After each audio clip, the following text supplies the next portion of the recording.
knee and hip. 1, 2, 1, 2. The leg won't work. Come on. Like this? Yeah. Now Like don't do your knees that way. Like that? No, don't make the knee go that way. Make it go out. Out, you know, out on the angle. Oh, you mean in the golf swing? Yeah, Okay, yeah. like that, like that. That's the angle. Yeah. Now you add the body to that when you get on this leg. Okay.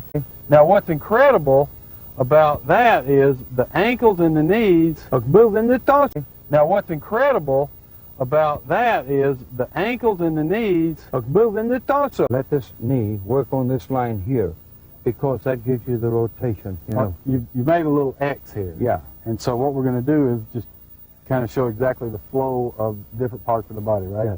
All right, so my first move would be the hip. Yeah, shift over the right leg and drop it. Yeah, like that way, like that. That lets the right shoulder stay on, and the left shoulder stay on the plane. It's a free motion, isn't it? Boom.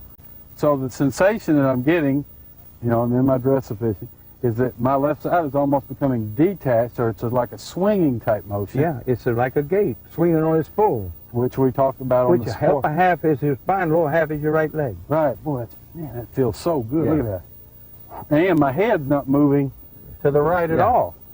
You're keeping So I'm your center. shifting just like so, right? Your swing circle center is stationary.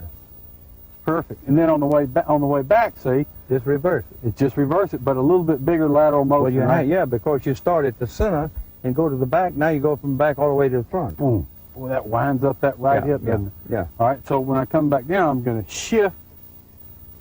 See that heel raising, extending this ankle, flexing this knee, flexing this hip joint. And pushing down the right hip. And push down with that thigh and Going on that that line. way. See how that's going on that line? Don't you see it? Yeah. Oh, yeah. Look. Boom. Right there. See, that causes a rotation. The other is a Wow. shift. Okay. So when I'm shifting, I'm just going to shift to here.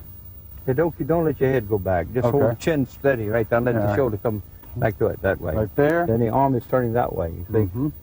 And then when I come back down, see, I'm just going to push that hip down. No, push this hip. No, push your right hip. Not laterally. No, push your right hip out. Out. And your left hip straight out. Straight. From heel to heel. Okay. And pull the kneecap back in the joint. Okay, so that would be what we're talking about. This is the lateral aspect. Yeah, that's a single motion. Now that's a single motion. Yeah, and then adding this is a compound action. So if I'm shift. Okay, now this would be a single motion. Yeah. So my left hip is actually outside my ankle line. Yeah. And as I close the upper body, it move back or retracts a little bit over here. It's so like it go to here, and then it kind of almost back shifts a little. Understand? In most pictures that I've seen, you know, it looks like that. Yeah, it's no good. It's two motions, right? Look, we're going to shift and turn. Yeah. Shift and turn. But and look turn. at, don't put the right hip this way. Put the right hip that way. Okay, the right hip shifts along that line, not a lateral line. No. This enables me to get a lot more extension in the arms and the leg force. It gets the lats and the buttocks and every the back. muscle in your body is moving with that action. Yes, that feels good. That way. Now you got something to stand on. You got foundation. All right? Boy, that is beautiful.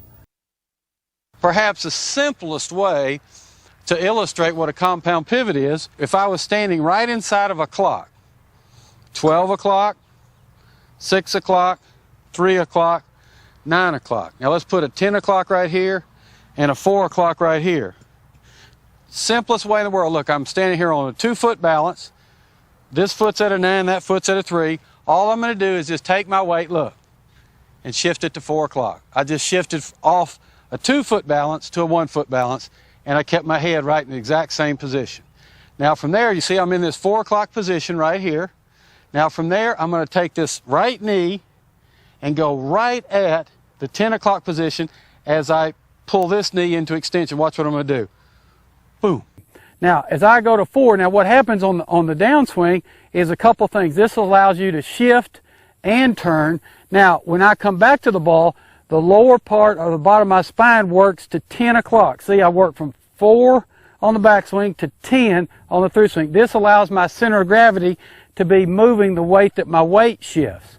Now, as I shift my weight to that 10 o'clock positions, at impact, I want my shoulders, see the lower part's going to that 10 o'clock position, but I want my shoulders at what we call the 1-7 position. So we go from 4 to 10, but my shoulders at impact, see, to hit it off the side, we want it at that 1-7. Real simple little thing to practice, but what that is that's a compound pivot. That's a shift and a turn. So pretty simple. Look, I start off on a 2-foot balance. I shift to that 4 o'clock position. Now that's a 1-foot balance. And as I come back through the ball, I briskly get off that right foot, elevate the right foot, and swing it over the toe. And the spine, look, when my spine points to that left heel right there, as I get to right there, see, then I turn and we get to that 1-7 position. And then obviously you come on up, the head's still there until the right shoulder brings it up, and you're in perfect balance like this. We set her up, we just go from 4 to 10 to 1 to 7.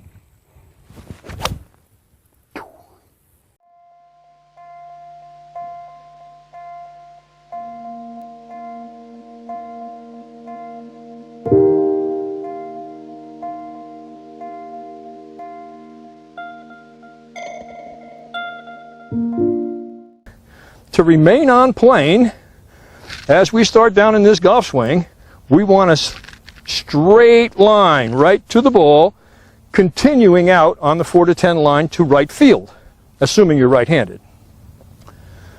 So we're coming down that line, and when I do that, when I get to where I'm at the ball, my plane has turned enough to be going straight down the line during the strike, and then turns back inside.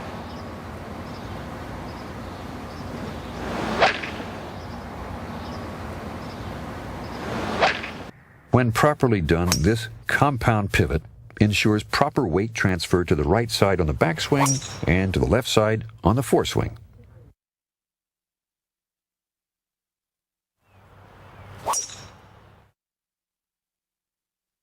Whereas what we're doing is, see, he's setting it up.